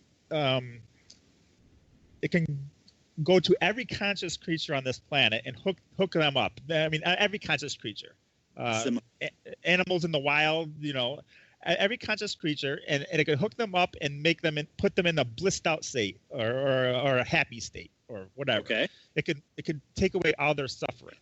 Now, there might be some people that would have a problem with that. They would want to keep their suffering. But if it takes away all the suffering in the wild, for example, then it would still be worth it. It would still be a worthy goal because one person's need to have their suffering, one person's psychological desire to have their pain and their suffering doesn't trump these horrors that happen in the wild. Don't mention Trump. It would take away their individuality, and it would take away their motivation. Once It would again, take you're away their wasting days motivation that to be shouldn't be better. wasted in my presence. What's what? the value of motivation and individuality at the expense of pleasure? Like if you have all the individuality and motivation in the world and no pleasure, that's a hell. If you have only pleasure and no individuality and motivation, that's a heaven. Now you're No way. now you're repeating what I said is that you can't have all. I want to say this one thing, just this one thing. Let me get this out. Too much of anything is a bad thing. If you had one thing all the time without contrast, without anything else, that would be hell. Whatever you have, like, It's only a absolute- bad thing because it leads to a negative state. If it doesn't lead to a negative state, then it's not a bad thing. So what you're things- saying what like things if we the have- constant orgasm would lead to a Yeah. negative state. It would lead Oh, to yeah. a state where someone is suffering. But That's it's not that. It's the suffering state that's the problematic state. Because they would want the release. They would want the normality. They would not want to feel that way anymore because whatever it is you continuously feel becomes the undesirable state. So that's why I advocate for balance. That's Papa, why I you keep can't saying say there that. needs You to have be a never balance between both. experienced that. You have Yeah, never yeah, experienced I mean- complete pleasure. There's a syndrome where some people, these especially certain women, have orgasms all day long, and it is That's hell awesome. for them. Yeah, but that's because it's an awkward. orgasm. Oh It's man, I awkward. feel like I'm in the wrong It's podcast, awkward. guys. It's extremely Sorry. it's extremely uncomfortable. It's But hellish you for have to them. understand, an orgasm Well, isn't just that's my complete point, pleasure yeah. Also, there's a tension of buildup that isn't necessarily pleasant. So, like, if you could have an orgasm without that, it would have to be bliss. Going back to Star Trek, Star Trek has a lot of great. Star things, Trek's and PG. This whole thing between Spock or what was it? Basically, not Spock. You were saying with Kirk, and Kirk and Spock have a lot of great conversations. But one of the ones that always stuck with me is how Kirk was like, "You're so logical," and and Spock he's confused. He's like, "Why would you want to keep living in a state where you have irrational, false ideas, fantasies, things that motivate you for no reason?" And I'm definitely on the side of Kirk on this because, first of all, most of the time I think of myself on the side of Spock, but I am very much. I think that Spock and Kirk together are a great couple because they both stand for two important sides of this argument. But Kirk says that he's like, no, without the idea of anger, without the idea of fear, of these irrational impulses that are our humanity, we lose our humanity and we lose the motivations that make humanity really have a visceral meaning and importance to us. And that when you extract all fantasy and all myth and all of our irrational drives, you've neutered us. And it's like you haven't neutering neutered us. intelligence. You've just redefined what it is to be human. In other words, like a lot of people think, oh yeah, like pain is unavoidable. Like this competition that like pits people against. That's the state of nature. Where some of us envision a humanity that transcends that, it evolves beyond that, and I think that's what Spock was addressing. Here's where I agree with Peter. I think that if humanity lost their sense of being able, to suffer and feel pain, they would lose their empathy for all the other animals that can feel suffer and pain. So I think that would be a problem. So as long as all these other animals can feel suffer and pain, we need to be able to empathize, and it's kind of important that we do. But if we could do it in a way that all animals, all conscious creatures in the universe or whatever, or just on planet Earth, would lose that capacity to feel suffer and pain, then I see no problem with that. Right. But In other words, like, let me add this. It doesn't Everybody wants to require jump in. empathy for us to understand that 2 + 2 = 4. Okay, that's simple logic. So if we use that same logic to tell us, oh, we should not afflict other animals, then we're doing that without needing to experience any pain at all. But most people wouldn't logic. understand what pain and suffering was once it's removed. So especially the next generation who've never experienced pain and suffering, right? But my point is, point. like, we can, for example, all right, we have never experienced death, right? Right. But we have this conditioned, basically idea To against it. avoid it. Yeah. Oh, So, you're saying if we could kind of condition people to avoid it, even without the. Yeah, I agree with you on that. I mean, if you could do it in some mechanistic way to condition and without the need to actually having the experience, but I think the experience itself is what gives us our empathy. So Well, at least currently. At this point of evolution, I agree with you completely. We need it now, but ideally, hopefully, in the future, we won't. Yeah, or hopefully in the future we won't need to empathize because there'd be nothing that suffers. We controlled that problem, at least on Earth. So I believe that eventually, like millions and billions of years, whatever life evolves into, if when we reach that state of bliss, we're gonna want something else, and we're gonna want to go back to a more primitive state of being that actually experiences the struggle. The struggle will be the things that those organisms long for. You got to consider bliss. Bliss is a state without desire. In other words, if you're in bliss, you don't want anything else. You don't want anything to be different in the slightest way. That sounds horrible. That's why I don't advocate for Buddhism and the annihilation of the self. Like the challenge, the novelty, the exploration. What sounds horrible about endless eternal bliss? Tell me what sounds horrible about that. If I had it and I was experiencing it, I would no longer want it. I would want something different. Because you're saying you wouldn't be in bliss then. Basically, exactly. you're saying if I was in bliss, I wouldn't be in bliss. Are you asking me right now? Do I want bliss right now from where I am? Of course, I want bliss and I want pleasure and I want much more peace and fulfillment and happiness than what I have right now. Yes, that's what I'm striving toward. I want more and more and more of that. I'm saying. The question, the argument is, if you had that and that was all there was, well, that would no longer be bliss. Bliss and happiness and fulfillment is defined by the new experience. Actually, you're wrong. I don't think it's the bliss. I think it's like throughout the days. I think you will want to try something new, basically.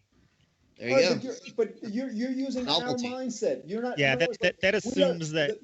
The scenario that we're creating is it's complete bliss without the desire for anything but that it exists. Right. So in other words, we are want, needs, and desire machines because we're not in a state of bliss, because we have a psychological need to. Go ahead. Let's discuss this. Let's discuss this ideal state. What would be enjoyable at this point when everything is already enjoyable? What would be enjoyable? I can answer. Okay, everything is nothing because you always have it. It's always there. You get used to it. You grow complacent. That's the point. It doesn't matter. You can set it up in a way where you don't grow complacent. I mean, the only way that you your can imagination set it up, here. Hey, I have an idea. To set it up is if there was a little bit of a difference. There needs to be a little bit of a differential every now and then, so that you lose a little bit of the bliss, so that you try to gain it back, and then it becomes novelty. It becomes something new. It becomes a new movie, a new film to experience. Otherwise, you're watching the same old DVDs over and over and over. You're saying that the bliss will convert to non-bliss, is what you're saying. That's saying all too much of one thing is never a good thing. That's all. I don't think that too much of enlightenment leads, or this state of bliss leads to a place where you're dissatisfied. I think it's the eternal. You've returned to the eternal state, and that's what I was saying. I don't think it's pleasure. It's something that's eternal, that is beyond pleasure. It's equanimity. It's equanimity. It's complete. It's a state of perfect. It's the word bliss. It might be the wrong, because it sounds like a drug state. Well, it's more like being a drug state is a good analogy because of inner contentedness and satisfaction. You got to understand that it's all brain states, right? So every blissful or every happy or every pleasurable state we have is a specific brain state. If we harness our brain states, then we can turn bliss states on and off at will, basically. Okay, I got a great. That's a good point, Trick. And I got a great. Here's a great experiment. Here's a thought experiment. Everyone, right now, we're gonna go in order. Okay, Trick, Peter, Jamie, George, me, whoever. Let's go in order and let's define in just a few words. Let's keep it brief. Our idea of heaven. What is our idea of heaven? Wherever you proceed debate. No, but I want to know personally, because this will be very revealing. See your personal heaven. All right. I'll give you one. I'll give you one, Poffo. Heaven is perfect, complete, unending bliss for every sentient being in the universe. Okay, let's Trick. I probably agree with George on that. I mean, I wouldn't. I don't think heaven is something that I care much about, though. I mean, I think for example, if we just turned off consciousness in the whole entire universe, that would be sufficient for me, because the positive states of being, I don't think are necessary unless we have a desire for them. Now, since I'm here, I have a desire for them, right?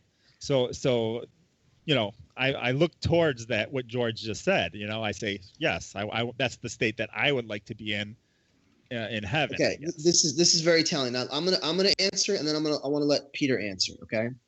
What is my heaven? The ultimate freedom to create and explore the universe. Ultimate freedom to build and design and transform things, and to be able to move about anywhere that I wish, and be able to experience and explore new horizons, new planets, new dimensions. Just the ability to create and the ability to explore endless novelty. That's heaven for me. Now, before we go on, Poffo, I got to ask you, why is that your heaven? Isn't it obvious? I mean, this is the goal of life, is to produce. No. I mean, what does it do for you? What does it do for you to when you experience these things? What is the thing you get out of it, out of these experiences? It's gratifying. I'm interacting with the world, and I'm creating new opportunities for other organisms, and I'm experiencing the joy, the pleasure, the novelty of exploring. It's just right. So basically, that's how you get to your pleasure states, is what you're saying. So you're denoting ways that you get to your pleasure states. I have many ways to get to pleasure states. I think he's saying that pleasure states are from exploration. Pleasure states are not just in a stasis. It has to be things are that there's a novelty, and that there's investigation and uncovery. So basically that's saying how his psychology reaches these pleasure states, basically, is what he's saying. No, in my life, I have other ways. I have other ways of experiencing peace and gratification, but that is one way. But I was speaking in terms of an ideal. Like when I think of heaven and paradise, it would just be to fly, to explore, to create, to just experience just every kind of experience, every new world. Endlessly, and without you could do that in a virtual reality. Imagine you were in a virtual reality doing that. Would it make a difference to you if the experience was the same and you felt the same about it? If I knew that it was a virtual reality, it wouldn't be the same. If I knew that it was virtual reality, I wouldn't want it, because it wouldn't be authentic. But I want to move on. For me, I want to hear Peter's version. I want to hear what Peter says. Well, it's complicated because each person, heaven is self-defined. So, I'm not going to try to define it for everybody. But the original thought, the thing that kind of, I thought, well, what was my most peaceful or best state? Okay, so my thinking kind of went to back when I was a baby, and the world was full of unknowns, but it was my chance to explore the unknowns and to be a part of what was different and changing, but also being from a place where I knew I was safe. And I would say that heaven might be any innocent child who is not aware of all of the complexities and uncertainties and craziness of the world, but they had a chance to still participate in the mystery, the awe of the universe, while at the same time not being completely cast into the universe alone and with no recourse to run back to safety. And I think that heaven is a connection to our natural state of innocence and our natural state of the source from where we came. But as we emerge from that source of where we came, we explore things that continue to unfold mystery to us. And I think that any place that we get where we've reached a destination cannot be heaven. Heaven cannot be something where there's one of my favorite songs is a Talking Head song, and he says that heaven is a bar, heaven is a place where everybody goes, but nothing happens. There's nothing happening there. How can you be in a place of perfection unless everything's stasis?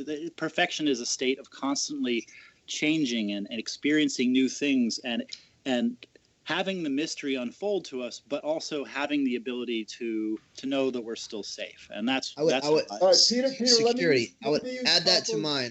I'd add that to mine. Yeah, that's necessary. Argument against that. All right, Poffo would say, well, wait a minute, with this novelty and this eternal learning and all, you'd get used to it and it'd be hell. But you can't, because what I'm saying is we die. That's the whole nature of it. That's over from being. The nature of it is experiencing new things and mystery and wonder and what's around the corner. Your argument is like anything that lasts eternally would be hell. So why wouldn't that apply? Because what I'm saying. Because what I'm saying. Eternal vicissitude. What I'm saying is change and transformation. What I'm talking about is eternal transformation. Different things happening, like things lasting for a little while, then things changing, and then growing and experiencing and exploring. What I'm talking about, what you just said is not defining what I'm talking about. But the argument, I'm not, the argument is that that's eternal. You might say, I'm just constantly searching and striving and never getting to a destination. Because each plateau, each revelation, each thing you experience becomes a destination in and of itself, and then you're there for a while and you experience it. I mean, this is exactly what we experience. I agree with George. I mean, as soon as you experience enough experiences, the rest will just become monotony, basically. I mean, you guys aren't comprehending what I'm saying. I'm talking about the opposite of monotony. I'm talking about the exact opposite. I know, but I'm saying you're basically basing your heaven on your current psychology right now. But I'm saying once you have an eternal, eternal doing of your psychology, and you consistently are able to do what you say you're able to do, Poffo, like float around the universe and discover new things, blah blah. I'm saying monotony will definitely fall into place pretty quickly. The universe is a pretty big place. 500,000 years. Well, how could it be ever any more ideal than that to constantly have some kind of new exciting thing? I mean, I'm saying you don't maybe need that's new bliss exciting for you guys. The ideal is to turn on specific brain states and turn off specific brain states to the whatever you feel like at the time, and that's the ideal thing. Is more of a trans consciousness. So you have a switch, like a switch on your wrist. That Indeed, you can just, indeed. Being happy and this is telling. This is my whole point. This is why I asked this question, because it's giving sort of a it's giving like a snapshot of each of our own psyche, of our psychology. I thought it was really important so that we could all see where we're coming from, and our idea of heaven is a good way, of exploring that. It's a reflection of that. I think I'm coming to understand you guys better. What we are agreeing with is I got to get going, guys. Okay, Cedric. No, it's not me. It's Peter. Sorry. All right, Peter. Thanks, man. It's been great. I'm signing off. See you, Peter. Thanks for coming by. Okay, what we're agreeing on, I think, is that basically we're saying that heaven could exist in a state of non-activity, of like no motion at all. Where you're saying that like heaven can exist in a state where there's only activity. I'm saying that's actually the nature. I would agree, but we're agreeing. That's actually the nature of the universe itself. I'm saying the nature of the universe itself right now. The universe itself is always in transition and flux. That is the nature of life, and everything that you guys want about minimizing pain, about the ideal state, about lessening suffering. That should be our goal. And what we're both describing is my agenda. That's exactly what I want. I want a combination of both. But basically we're advocating for this complete eternal bliss, and you're saying that can come about by the natural state of change. So we're in agreement on that. Right. Yeah. That's what I'm saying. I'm saying that without change, it would not be bliss. That with that unlimited continuous monotony of the same thing, even if that thing is the most pleasurable thing, that would then become hell.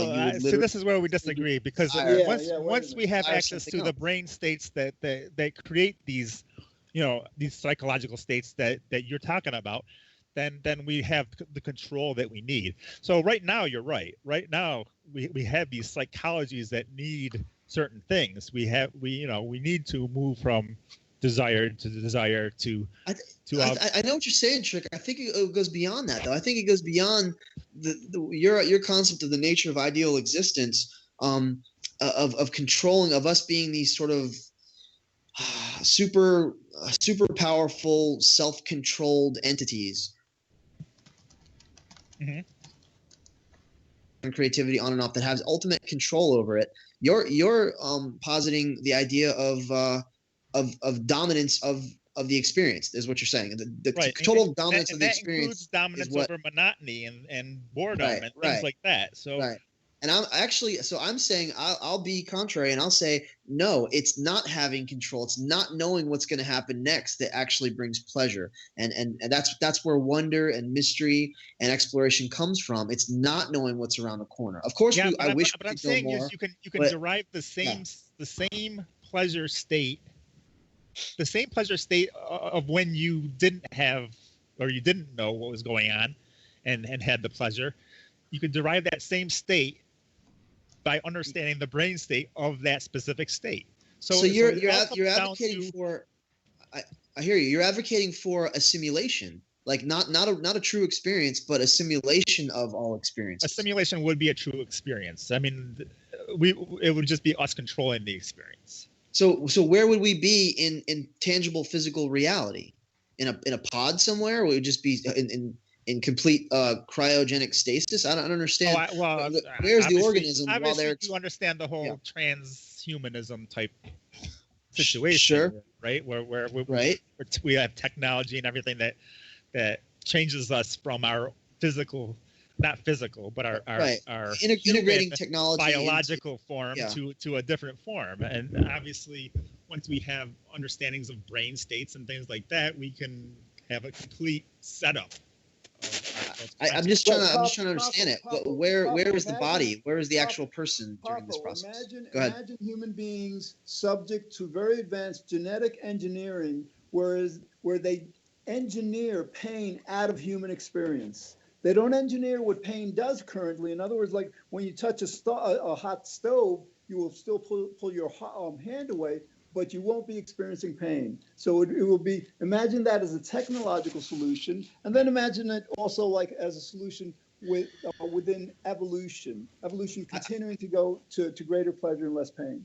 I agree in part, but you've mentioned this like several times. I've already answered it. I said it would lessen the value of life. It would lessen the appreciation of our existence. Like it's the temporal nature, it's the impermanence of life that gives us value. Life is not about life. Life is about pleasure. Hey guys, I think we may need to do a part 2 of this because I need to get to bed. This always happens, and I don't think everyone's had their say on heaven. I know I haven't. Actually, why don't you have your say, Chandler, and then we'll close out. What? Yeah, Chandler, do that. Yeah. Why don't you have your say on it, and then we'll close out. Yeah, okay. Yeah, okay. Well, I must warn you, it involves unicorns. Yeah, same with me.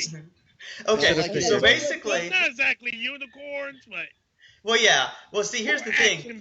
Okay, basically, the idea is everyone's a unicorn, and so they have unicorn magic, and that's how they get the fruit out of the trees. And of course, they eat the grass and other vegetables on the ground just like regular horses do.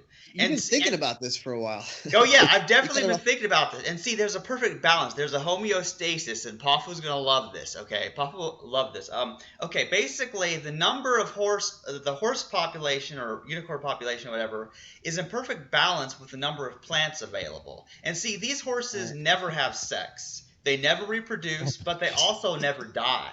And so the population stays the same. Not gonna like this then. And so basically the idea is that they're happy eating their food and running around, and they do have challenge, and they like racing each other, but nobody wins or loses, and they're fine with that. And everyone's equal, and everyone's friendly, and they poop rainbows, and everything is wonderful. That is heaven. My girlfriend's My gonna love Little this. Pony, basically. Yeah, basically. You're speaking of kind of an idealized fantasy world, almost like a Garden of Eden, and I can relate. I can relate to a lot of that. I don't. Mine's kinda like You that. said something though. You said something. Oh, Trick. You said I'm not going to like it because no one dies. No, I think we should- because of the we sex. should He said no sex.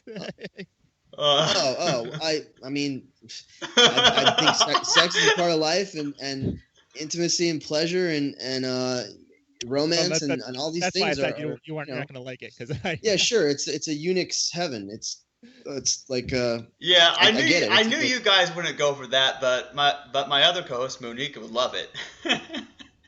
But I can relate to the idea of immortality and equality and pleasure and doing away with competition and just experiencing coexistence and cooperation and altruism. That's what I'm all for, and I'm all for prolonging human life and prolonging life in general, so that we can educate ourselves, so we can become more wise, so we can implement these technologies that Trick talks about in terms of transhumanism and stuff. All I was saying, I needed to try to understand that, but I guess we could talk about another time. Like, where is the physical organism while they're experiencing this simulation of all these different things? Like, what's actually happening to the organism itself, like in reality? Hey, I have a modification synthetic yeah, I have material we have. Go ahead. Okay, I have a modification to the unicorn scenario. We have a separate planet. Still thinking about We it. have a separate planet for the horses who have sex, but there's no sexually transmitted diseases and no procreation that results from it. So those horses can have sex, but we put them on a separate planet so that they don't try to have sex with the asexual unicorns like me. There you go. You fixed your heaven. Yeah, it's fixed now. Now Trick can handle it. The most interesting podcast I think we've ever had. I really don't even know where to go. All right. Hey, Jay, I think Chandler has to go, right, Chandler? That's So- right. I need to get to bed, so I need to end this and then back at the recording. But guys, this has been so great. It's been chaos, but it's been real. Well, nobody said my heaven. It's Yeah, been well, like- Go, let's- WSD, tell us. absolutely. well, it's kind of like Chandler's, but with superheroes. Ah, That's why I said yes. more action. WSD, Sounds I cool. just saw Doctor Strange last night. Excellent movie. is it good? No, yeah, I wanna ain't check it out. out. I ain't see that yet. It's good. Yeah, Benedict all right. Cumberbatch. He's a great actor. Yeah. Oh All my right, well, gosh. Where do we go? Wait. Jamie, did you have one? Are you Jamie. still there? I'm still here. Why? Your What's your idea of vision heaven, of man. heaven? What's your ideal? What's the ideal? Well, I wrote it down in the messages. If you read it. Oh, that's right. That's right. I read it. Okay. Yeah. Okay. All right. Chandler, you can close out. All right. Okay. So you've been listening to the Impersonal Opinion podcast, and we've had 7 people all trying to get their say in about morality and pleasure and pain. And so at times it was chaotic with us interrupting each other, but I feel that I've come to understand everyone better after listening to them present their case. And the thing we did at the end, where everyone presents their idealized version of what they would consider heaven, that was funny, but also very enlightening about what it is that people, what they want and what would be bliss for them, and it may be different for each person. So find your bliss. That's our message to you. Thank you for listening, and goodbye.